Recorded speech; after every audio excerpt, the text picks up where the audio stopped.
Hello everyone, this is our 2014 BMW 328i with 108,165 miles.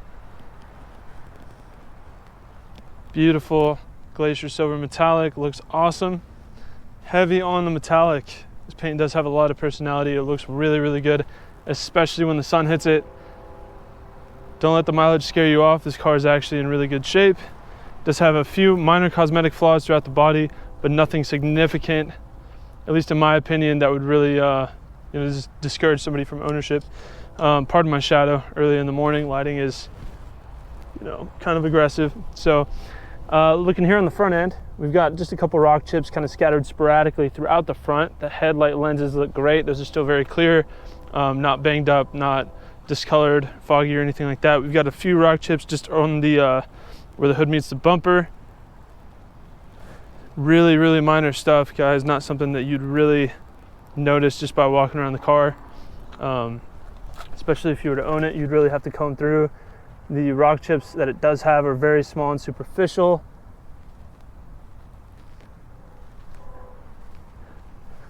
The texture from the chips is not exaggerated. There's not a whole lot of color contrast because of them. They are pretty insignificant. There's a few of the bigger ones are up here a little bit further up on the hood. So here and here, these are probably the biggest ones right here. But due to the nature of the silver, I'm not sure how the lighting is going to be in the video. It's really hard to capture silver correctly digitally, I will say, because of the insane contrast that it typically has. Front driver's side fender looks really good. Just one little mark here, but otherwise no issues. Front driver's side wheel looks really good, very clean. Driver's side mirror,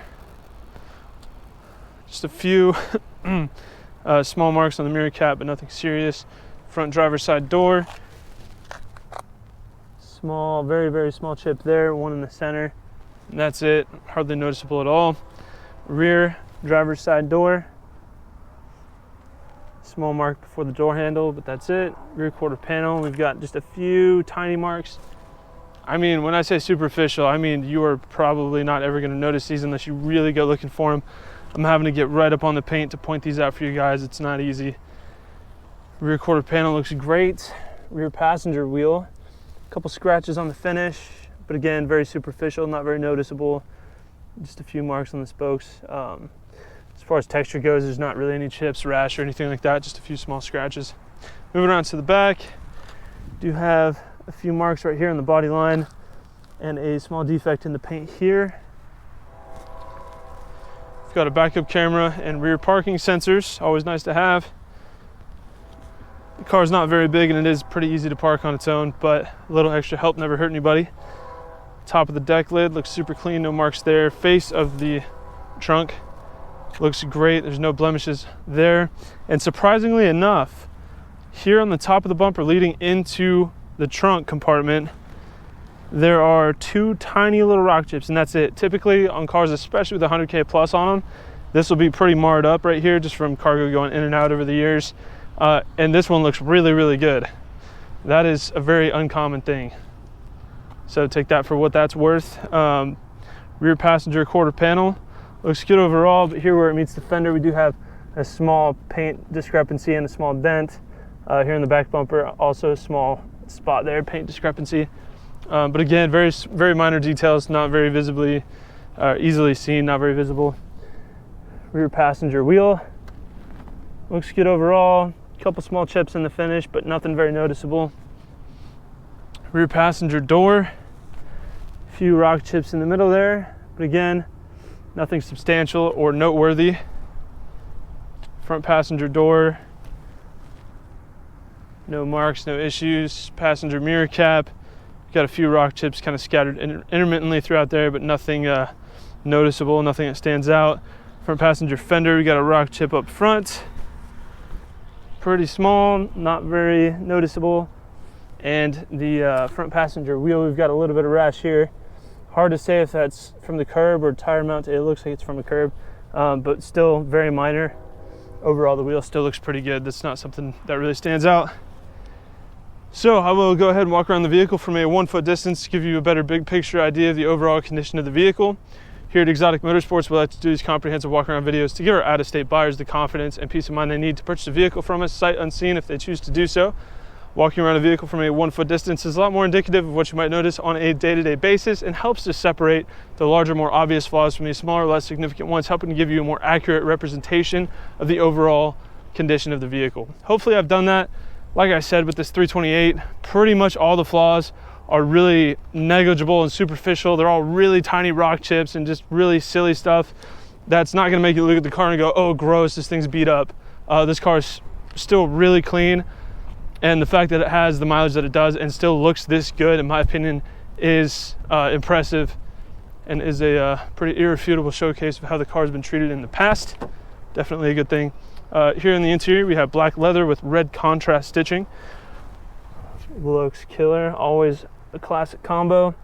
Red looks really nice. We got one-touch windows for all 4 doors, power folding heated side view mirrors, heated power adjustable memory seats, again with the black leather, red stitching, red piping on the side bolsters there. Looks great. Carpeted floor mats, twilight sensing headlights. We've got the red trim going around the dash here. I do apologize for the lighting. The sun's in a kind of a crazy spot, so you might get some weird flares here and there. Bear with me. Push button start. Does have the auto start stop disable there. We have got Bluetooth and navigation. Gauge cluster over here. Everything is happy. Down there we're reading 108,165 miles as advertised. Trying to get that flare out of here. But yeah, no lights on the dash. Everything looks good. Dual zone automatic climate control, as I mentioned, heated seats in the front, CD player, Bluetooth, satellite radio, different driving modes here. You can toggle the parking sensors, shifter for the 8-speed auto, infotainment controls here, a little bit of storage along with some super clean cup holders, leather wrapped e-brake, center console storage. Front passenger seat looks great. No wear. Bolsters aren't like cracked, worn or anything. No tears in the seat. Everything looks really nice. Passenger door, super clean. Man, the sun is really out to get me today. Passenger door panel looks great. The dash is in perfect condition. Does have heads-up display as well. You see the speedometer in front of you. Paddle shifters for the 8-speed auto, cruise control, Bluetooth options here.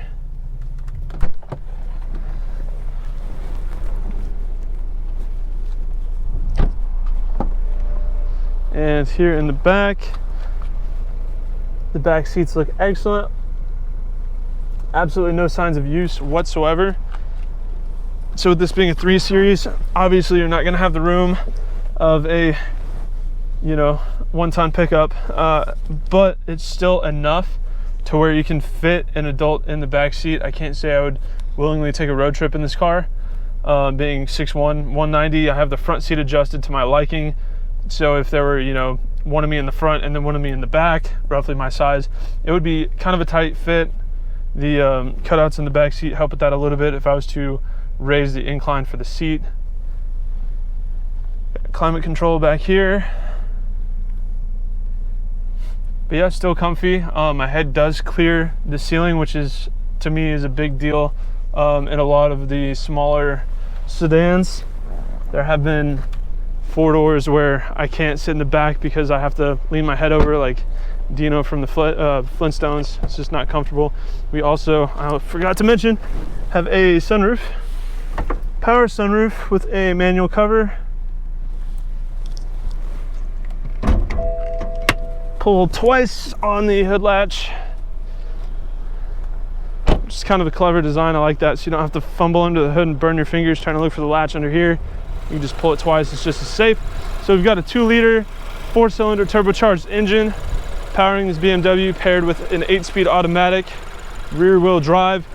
And this is a fantastic thing for a number of reasons. You get the torque from the close gear ratios and the turbocharger, but you also get the fuel economy from having only 2 liters to fuel, and the really tall, you know, eighth gear overdrive for the transmission. So it's peppy, it's sporty, it has a lot of pickup, it's pretty quick, but also it's still very fuel efficient. and it doesn't really have a lot of strain on the motor because it does have 8 speeds, so that does help a lot as well. It's a really great powertrain combination.